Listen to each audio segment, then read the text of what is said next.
Pak Dr. Horman, silakan. Terima kasih. Saudara ahli, Siap. saya nanya terkait dengan Undang-Undang Perbendaharaan Negara nomor 1 tahun 2004. Disebutkan di sini salah satu kerugian negara adalah berkurangnya uang negara. Berkurangnya uang negara. Berarti itu harus ada hitung-hitungan ya. Misalnya semula kasnya 100 miliar berkurang begitu. Kalau tidak pernah berkurang berarti tidak. Ya. Oke. Ini ada satu contoh kasus nih. Sebutkanlah satu BUMN ya, misalnya PPI namanya. Dia harus membeli gula dan kemudian dia jual, tapi dia nggak punya uang. Bahkan dia udah bokek habis. Bahkan minjam pun nggak dikasih lagi oleh bank. Akhirnya pihak ketiga yang datang, yang menalangi, ya, pihak ketiga yang mengirimkan uang untuk membeli dari para importir.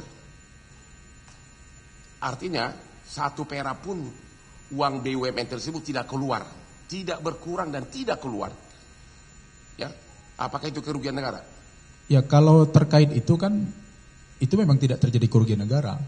Nah, tapi secara umum Pak, saya kan ahli pidana Pak, bukan ahli keuangan negara. Secara umum itu aja yang bisa saya jawab Pak. Kenapa? Itu aja yang bisa saya jawab. Tadi kan pertanyaan pertama seperti ini, apakah terjadi kerugian negara? Saya kira tanpa seorang ahli pun bisa menjawab kan. Tapi tanpa seorang ahli pun bisa menjawab bahwa itu bukan kerugian negara. Ya, kalau pertanyaan seperti itu kan. Ya. Dan Bapak setuju tanpa ada kerugian negara tidak ada kasus korupsi? Ya, betul. Bapak baru saya tanya satu pertanyaan, dakwa jaksa sudah gugur. Oh, tidak begitu Pak, itu kan pertanyaan Bapak. Persih penuntut umum kan beda. Malah saya terima kasih sama Bapak. Bapak sudah membantu terdakwa ini. Ya, kan, tapi konstruksi kerugian negaranya tidak seperti yang Bapak sampaikan itu. Ya, kan yang saya sampaikan tadi konstruksinya jelas. Ya, kalau seperti itu 1 perak pun negara tidak keluar duit. Kan negara itu kan punya asset and liability. Dia punya rekening di bank 100 M. Sama sekali 1 perak pun tidak keluar. Minjam juga enggak. Tapi dia orang lain yang maju untuk memakai uangnya untuk membeli gula.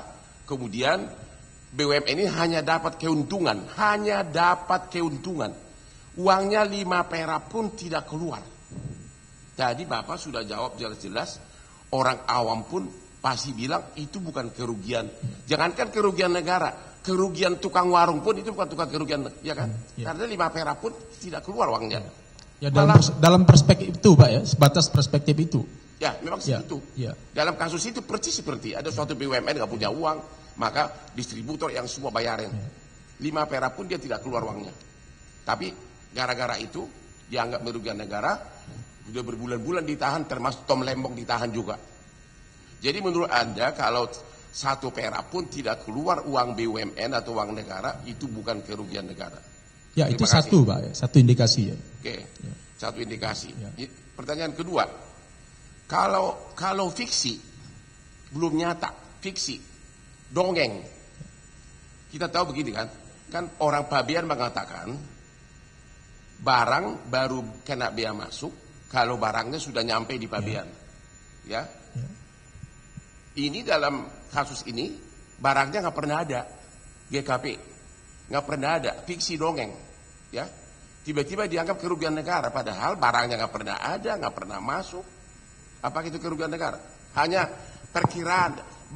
Bukan barangnya pun nggak tahu barang yang mana. Saudara majelis yang jadi biarkan saya intinya sepanjang yang ditanyakan oleh penasihat hukum ilustrasinya demikian, silakan jawaban Anda seperti apa. Anda itu bicara kerugian negara, ya aku bahas dong. Kenapa Anda boleh, aku nggak boleh? Kalaupun ahli merasa itu bukan wilayah kompetensinya, di luar pengetahuan, silakan. Ini kita bersama. Silakan. Jadi kan bicara kerugian negara, makanya aku tanya. Ini karena mempermalukan yang menjadi dihalangi saya bicara. Baik, silakan. Jadi kita tahu barang masuk ke Indonesia, begitu masuk di Pabean, disitulah kena bea masuk. Pertanyaan saya, dan kalau tidak dibayar, itulah namanya kerugian negara. Pertanyaan saya, kalau barangnya nggak tahu apakah hantu atau apa, benda apa, nggak pernah tahu. Barangnya pun nggak pernah nyampe di Pabean. Apakah Anda setuju belum bisa dihitung kerugian negara? Nah, jadi saya kan ahli pidana Pak ya, tapi kan memang di dalam unsur tindak pidana korupsi kan ada unsur kerugian negara. Ya. Saya juga pelajari, jadi walaupun saya tidak belajar detail Pak, Ya. karena itu termasuk juga penyalahgunaan wewenang. Tentu sebatas yang wajib saya ketahui tentu saya pelajari. Tapi terkait dengan sepemahaman saya tentang kerugian negara, seperti dalam BAP saya itu Ya. termasuk ketika harus ada uang masuk untuk negara tapi tidak masuk. Ya. Nah, bagaimana teknisnya? Tentu di luar pengetahuan saya. Tentu kompetensi ahli keuangan negara, Pak. Maksud saya memang harus masuk, tapi barangnya itu nggak tahu barang apa gitu loh. Bagaimana cara menghitungnya gitu loh. Itu maksud saya. Bagaimana cara menghitung kerugian negara, sedangkan barangnya nggak tahu dari yang mana, dari negara mana. Gini loh. Kalau GKP itu setiap negara beda-beda harganya. Rate-nya pun beda, dari Brasil, dari Thailand beda. Ini nggak tahu, nggak pernah diimpor GKP, tidak pernah diimpor.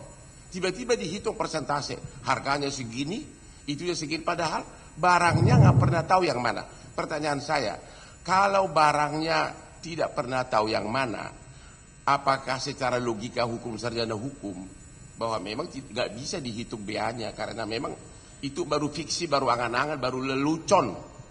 Gimana Pak? Ya, saya tidak bisa menjawabnya Pak, karena itu kan teknis, sudah sangat teknis. Secara Sudah logika, sangat teknis. Ya. secara logika orang normal dulu dah, gimana Pak? Mbak setuju nggak bahwa memang itu lelucon atau dagelan gitu? Saya pikir ahli tadi sudah menyampaikan itu di luar, kalau Iya. Sudah teknis sangat perhitungan teknis, kerugian ya. negara di luar Iya. kompetensi ahli. Ya. Ya. Oke, kalau gitu melangkah yang lain. Unsur mens rea. Ya. Oke. Kalau orang melaksanakannya, seorang menteri gini, harga gula sudah 14.000, ya, akhirnya diimportlah dari luar dengan harga yang lebih murah. Itu mens rea-nya etika jahat atau bukan? Ya, kalau niat itu kan niat baik Pak, tapi Ya. niat baik itu juga tidak boleh dengan cara yang salah. Nah, ini perumpamaannya adalah waktu sidang Pak Tom Lembong kan saya ditanya Pak Tom juga seperti itu. Bisa saja misalnya saya menolong orang, tapi kemudian menolong orang dengan cara meminjam motor orang dengan Ya. cara salah, ya itu tentu kan salah Pak. Motor orang kuncinya tidak ada, saya buka paksa, lalu saya bawa orang ke rumah sakit. Ya. Yang bawa orang ke rumah sakit kan pahala, hal Ya. baik. Tapi membawa motor orang itu salah. Yang harus saya lakukan ketika menolong orang adalah pinjam motor sama orang itu secara betul. Caranya kalau salah itu salah. Iya, salah Sekarang caranya, ya. saya kasih contoh yang real lah. Ada peraturan mengatakan bahwa harga gula petani misalnya 8.900. Harga gula petani, maksudnya petani Indonesia. Oke? Kaitannya ke mens rea nih ya. Tiba-tiba karena gula petani sudah nggak ada di pasaran, sudah tidak musim giling, akhirnya disuruh import dari luar. Secara logika hukum, secara mens rea, secara reasonableness, tepat enggak mengatakan, lu harus pakai harga gula petani di Cibaduyut dari harga gula petani dari harga import Thailand, padahal nggak ada kaitan. Apakah itu termasuk mens rea gitu loh? Artinya harga gula import ya yang tidak ada kaitannya dengan petani di Jawa Timur dipaksakan. Ini yang mens rea siapa? Apakah menterinya atau JPU-nya yang mens rea dalam surat dakwaan? Keberatan yang mulia. Keberatan yang mulia. Nah, aku nanya. Ya, tidak perlu melebar sampai situ, silakan Fok di Oke, pada kalau pertanyaan gitu saya ini. perhalus lah. Ya. Bapak ketawa sini, saya suka Bapak senyum. Bapak tadi udah saya bilang, ini kan mens rea itu kan udah jelas kita mens rea itikat jahat. Ya. Jelas-jelas peraturan itu yang mengatakan bahwa harga gula petani ya 8.900 ya. Tapi karena gulanya sudah tidak ada ya, akhirnya disuruhlah import. Ya. Disuruhlah import dengan harga import. Pertanyaan saya dari segi mens rea, wajar nggak orang menerapkan harga import karena asalnya import, bukan dari petani? Coba. Ya, tadi sudah saya jawab sebetulnya Pak. Namanya perbuatan ini kan harus, jadi kalau dari filsafat itu kan ada ontologi, Ya. ada epistemologi, dan Ya. ada aksiologi. Ini harus selaras. Jadi walaupun ontologinya kita baik, tadi saya contohkan niat kita baik, tapi dengan cara yang salah, ya dia jadi salah. Nah, ini Pak. caranya benar, diimpor benar, Ya. harganya ada. Ini hanya soal harga, maksud saya dari segi mens rea, jelas-jelas ini gula dari import, bukan gula dari petani. Ada nggak mens rea kalau seseorang pengusaha mengatakan saya import, inilah harga import saya. Ya. Jangan paksa saya udah pakai harga gula petani. Ada mens rea nggak di situ? Ya kalau sebatas itu Pak, sebatas yang Bapak tanyakan bahwa tidak ada yang dilanggar, ya bagaimana fakta sebenarnya kan kita tidak tahu nih. Apa Ya. faktanya yang bagaimana. Kalau sebatas itu kasusnya, orang mengimpor, ya ekspor impor kan bukan perbuatan melawan hukum. Benar. Sepanjang tidak ada peraturan yang dia langgar. Tapi kalau misalnya contoh impor pakaian bekas, kalau cerita apakah berniat baik Pak? Pakaian bekas itu dimanfaatkan loh Pak oleh masyarakat. Senang masyarakat. Orang di kampung saya itu lebih suka beli barang bekas sebetulnya. TV bekas daripada TV X Singapura daripada beli TV di Jakarta. Secara niat kalau bicara. Tapi kan undang-undang kita melarang itu. Makanya jadi salah. Ini nggak ada yang soal barangnya nggak ada yang salah. Ya. Hanya soal seorang importir yang mengimpor disuruh harus menjual gulanya dengan harga petani di Jawa Timur contohnya. Ya. Sepanjang tidak ada peraturan yang dilanggar, ya dia sah artinya kan. Berarti Anda mengatakan kalau orang mengenakan harga sesuai dengan harga import, jelas-jelas itu nggak ada kelihatan unsur mens rea atau itikat jahat. Ya kalau memang peraturannya seperti itu. Oke, kalau begitu boleh nggak saya tunjukkan satu surat dulu? Boleh nggak majelis saya tunjukkan satu surat dulu? Coba baca dulu, ya. Saudara Ali silakan ke depan. Coba baca. Butir 3 terutama. Itulah dasar penugasan kalian ini. 8 terdakwa ini. Butir 3 Pak, tolong baca.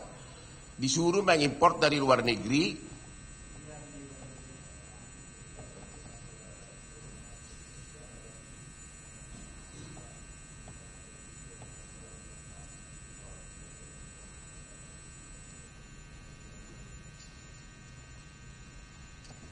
Jadi intinya Menteri mengatakan harga pasaran sudah melebihi 12.000 dan sudah tidak ada gula di lapangan. Itu di sini. Ya. Jadi you import deh. Ya, import. Ya. Ya, di sini tidak disebutkan beli dari petani Indonesia. Datanglah si importer ini, ya udah diimport, dikenakanlah harga import. Ya. Itu kelihatan enggak bahwa memang logika normal itu tidak ada unsur itikat jahat. Ya kalau dari baca seperti itu, Ya, baca ini aja dulu, baca ini aja ya dulu. baca itu. Nah artinya kan itu seakan-akan mendapat legalisasi dari menteri. Ya. Bahwa apakah menteri ternyata dalam membuat surat itu melanggar hukum? Nah kita kan sebetulnya ini memang dengan dasar legalitas itu bisa saja ini tidak dipersalahkan karena berdasarkan surat resmi dari kementerian. Artinya Nah. seorang warga negara yang baik ditugaskan oleh menteri Ya. melaksanakan tugasnya itu dengan baik. Itu Nah mens reanya di mana? catatannya dia tahu atau tidak bahwa itu melanggar. Ya, Sepanjang dia dia dapat membuktikan bahwa dia tidak tahu bahwa itu adalah pelanggaran.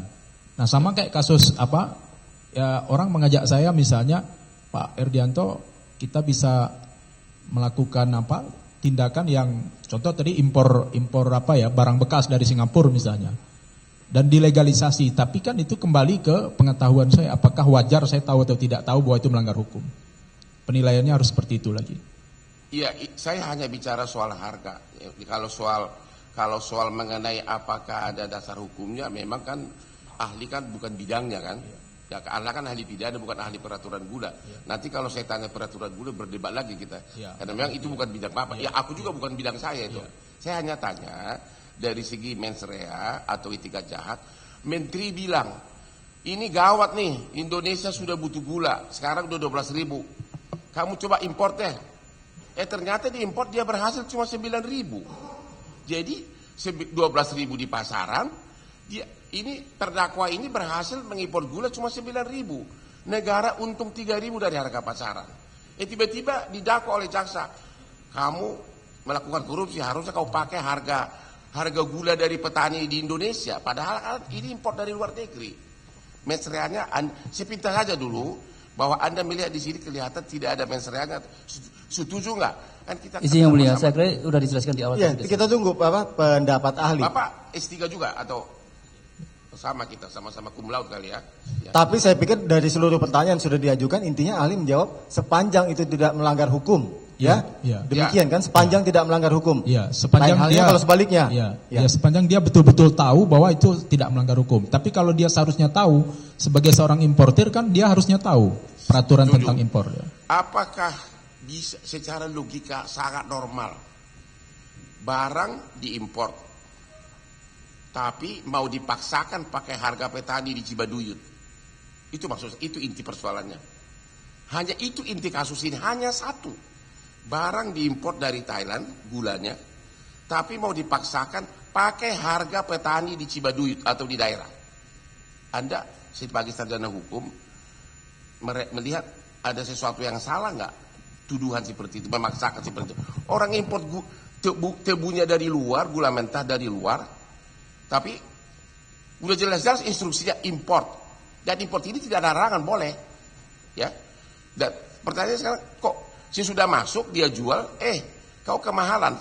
Kenapa lu nggak pakai harga import di daerah Jawa Timur? Ini kan gula, kamu suruh saya import dari Thailand, ya saya pakai harga Thailand.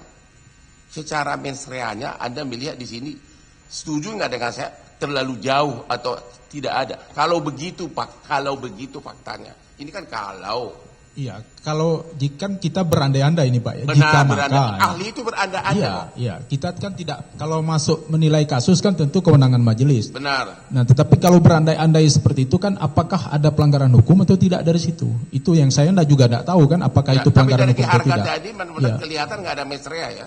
Dari Ya, harga kalau dari segi harga sih ya, tapi kan kita tidak tahu apakah ada enggak aturan yang dilanggar. Ya. Nah, kalau ada aturan yang dilanggar ternyata ada peraturannya kan berlaku. Kalau gitu pertanyaan saya lebih hukum. halus. Tidak soal salah atau tidak. Bagi Anda sebagai sarjana hukum aneh nggak memakai harga gula di Jawa Timur untuk harga impor? Ya memang kadang-kadang dalam praktek kita seperti itu memahami Pak. Tapi hukum ya seperti itu. Lex dura septi mens scripta. Kadang-kadang memang hukum itu kita rasakan sebagai ketidakadilan ketika kita sedang dapat masalah itu. Contoh tadi seperti contoh mengimpor barang bekas itu ya. Bagi masyarakat itu untung Pak, tapi negara melarang itu. Kalau begitu saya tanya ke basicnya. Menurut peraturan Menteri Perdagangan nomor 35 tahun 2015, yang dimaksud dengan HPP harga pokok petani adalah harga gula. Keberatan majelis, ahli ini ahli pidana. Ya, nanti biar ahli sendiri yang menyampaikan apakah memang Orang itu di luar BAP-nya bicara kemudian- tentang Ya, peraturan cukup kami gula. sudah kami tanggapi ya, silakan dilanjutkan. Ya, orang BAP-nya tentang peraturan gula melanggar hukum karena giliran gua Ya, rakyat kan dia ribut. silakan dilanjutkan pertanyaannya. Pertanyaan begini, ini kan sarjana hukum kita ini. Ada peraturan mengatakan HPP itu harga patokan petani itu adalah harga di tingkat petani. Ada kata-kata itu jelas, nggak bisa ditafsirkan. Harga di tingkat petani, nggak ada kata-kata harga import. Ya, kalau udah jelas katanya, ini kan fakta. Kalau udah jelas katanya masih bisa ditafsirkan nggak? Tidak perlu. Lex serta lex scripta. Coba kasih tahu itu ke jaksa Ya. dong, ya. Kan saya menjawab apa yang ditanya Pak. Ya maksudnya udah jelas harga di tingkat petani. Yang mulia pertanyaan muter-muter terus yang mulia. Mohon dipertegas Ya, saja mohon satu tidak pertanyaan saja gitu loh. juga Dari tadi untuk diulang-ulang terus tendensius saya ya, nih. Ya silakan. nggak apa-apa, memang kita berlawanan kok di sini, Silakan. berlawanan Ya. hukum. Oke, silakan. Nggak apa-apa Ya. kok, memang kita berlawanan di sini. Ya memang kita Oke, silakan berlawanan, dilanjutkan. nggak apa-apa berdebat. Walaupun berlawanan ya tetap ada Ya tata kan, tertibnya. Silakan. Aku kan tanya istilah di tingkat petani. Aku kan nggak nanya, aku tidak menyerang pribadi jaksa. Ya. Aku Silakan. masih tetap pada Silakan satu substansi. pertanyaan aja. Jangan gitu dong. Nanti juga Anda pensiun jadi pengacara Silakan, juga. silakan dilanjutkan. Banyak jaksa jadi pengacara sekarang. Pertanyaan berikutnya, ya. Jadi kalau udah jelas kata-katanya di tingkat petani bisa ditafsirkan ya bos. Di tingkat petani. Ya, tidak. Udah gugur dakwaan kalau aku jadi hakim. Terima kasih. Pertanyaan terakhir. Abolisi. Ya. Hampir semua sarjana hukum, profesor hukum di Indonesia pada bertanya, Tom Lembong sudah abolisi, kok ini pelaku turut serta? Turut serta loh, bukan pelaku utama. Kok jaksa tidak, kan menurut KUHP kan jaksa berwenang mencabut dakwaan. Oke. Abolisinya begini, semua proses terhadap semua proses hukum dan akibat hukumnya terhadap Tom Lembong ditiadakan. Semua proses hukum. Saya mau tanya begini. Yang dimaksud dengan proses hukum di sini kan untuk membuktikan proses hukum perbuatan bahwa dia melakukan perbuatan melawan hukum, benar? Benar ya? Jadi perlu pembuktian bahwa dia melakukan perbuatan melawan hukum sudah tidak ditiadakan, ya kan? Itu menurut abolisi. Pertanyaan saya, kalau unsur perbuatan melawan hukum dari pelaku utama yaitu Tom Lembong sudah ditiadakan, apakah turut serta masih bisa dipidanakan? Karena turut serta ini kan akibat dari perbuatan melawan hukum dari Tom Lembong. Jadi kalau Tom Lembongnya sudah tidak ada, tanpa ada Tom Lembong tidak pernah mereka ini terdakwa. Tanpa ada perbuatan Tom Lembong tidak pernah ada perbuatan turut serta. Secara teori hukum, ini saya tanya hukum nih, kalau unsur perbuatan melawan hukum dari pelaku utama dianggap tidak pernah ada dan ditiadakan, apakah turut serta masih bisa dipidana? Silakan saudara ahli. Ya, prinsipnya sebetulnya begini Pak ya. Secara teori, kalau amnesti itu memaafkan pelaku. Ya. Kalau abolisi itu sebetulnya menghapuskan perbuatan. Menghapuskan perbuatan. Tunggu Pak. Pada prinsipnya seperti itu. Ya. Tapi abolisi yang dikeluarkan Presiden terhadap Tom Lembong itu ditegaskan hanya terhadap Tom Lembong. Itu dia masalahnya. Sebentar, kita dengar dulu penjelasan ahli ya, biar terjawab semua dulu yang ditanyakan. Makanya saya setuju dengan Anda. Justru itulah, cuma unsur perbuatan melawan hukum ini kan karena ada, tidak mungkin ada turut serta kalau tidak ada pelaku utama, benar? Ya. Nah, tidak mungkin ada turut serta karena mereka ini bukan pelaku utama dalam dakwaan turut serta. Yang saya tanya, karena pelaku utama unsur perbuatan melawan hukumnya sudah dianggap tidak pernah ada. Apakah Anda setuju secara teori hukum? Maka turut serta pun harusnya juga tidak ada. Tadi sudah saya jawab sebetulnya yang mulia, bahwa secara teori harusnya abolisi itu menghapus perbuatan. Tapi dalam kasus Tom Lembong yang dihapuskan itu adalah penuntutan terhadap Tom Lembong saja. Kalau gitu, terbatas pada Tom Lembong. Kelirunya di keputusan Presiden tentang abolisi menurut saya. Kalau gitu saya tidak tanya abolisi. Saya tidak tanya abolisi. Saya tanya teori hukum. Teori hukum pelaku utama dan penyertaan. Ya, murni KUH pidana. Ya, kalau memang dinyatakan saya tanya. Ya. Jadi kalau terlepas dari abolisi, ya lupakan abolisi. Ya. Kalau dalam suatu perbuatan pidana pelaku utamanya perbuatannya dianggap tidak ada. Ya. Apakah turut serta masih ada? Oh ya, kalau itu ya. Hah? Kalau itu ya. Ikut. Tidak ikut artinya. Ikut ya? Ya. Ikut hapus. Ya. Kalau betul-betul tidak ada. Ini Kalau contoh kita pernah tidak ada turut sertanya ya. Semua sarjana hukum, semua profesor hukum berpendapat seperti Anda. Ya. Mudah-mudahan sore ini majelis hakim segera tahanan luar orangnya. Memang begitulah logika yang paling normal dan waras. Terima kasih. Dilanjutkan silakan dari penasihat hukum. Silakan. Saudara, belum? Terakhir. Jadi untuk berita acara aja. Jadi secara teori hukum pidana, kalau pelaku utama unsur perbuatan melawan hukumnya sudah ditiadakan, dianggap tidak ada, maka turut serta juga ke bawah, begitu kan? Secara teori pidana umum ya. Hanya itu aja. Bukan. Kalau secara umum ya. Tapi dalam kasus Tom Lembong beda Pak ya? Ya udah. Iya, yang ditanyakan di luar dari tadi ya. Sudah tegas ahli menjawab.